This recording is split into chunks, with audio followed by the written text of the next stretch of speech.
जय श्री राम। आइए आगे सुनते हैं श्रीमद् भागवत महापुराण में। सूत जी कहते हैं, अहो विलोम जाति में उत्पन्न होने पर भी महात्माओं की सेवा करने के कारण आज हमारा जन्म सफल हो गया। क्योंकि महापुरुषों के साथ बातचीत करने मात्र से ही कुल में उत्पन्न होने की मनोव्यथा शीघ्र ही मिट जाती है। फिर उन लोगों की तो बात ही क्या है जो सत्पुरुषों के एकमात्र आश्रय भगवान का नाम लेते हैं। भगवान की शक्ति अनंत है, वे स्वयं अनंत है। वास्तव में उनके गुणों की अनंतता के कारण ही उन्हें अनंत कहा गया है।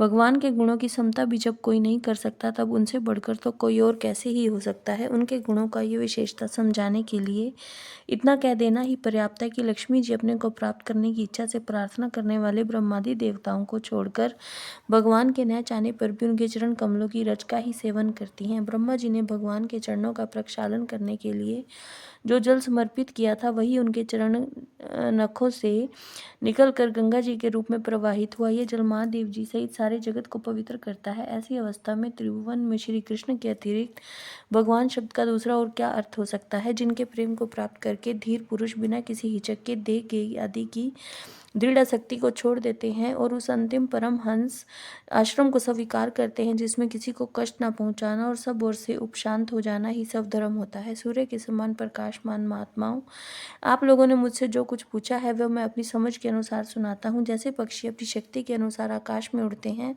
वैसे ही विद्वान लोग भी अपनी अपनी बुद्धि के अनुसार ही श्री कृष्ण की लीला का वर्णन करते हैं। एक दिन राजा परीक्षित धनुष लेकर वन में शिकार खेलने गए हुए थे। हरिण के पीछे दौड़ते हुए वे थक गए और उन्होंने बड़े जोर की भूख और प्यास लगी।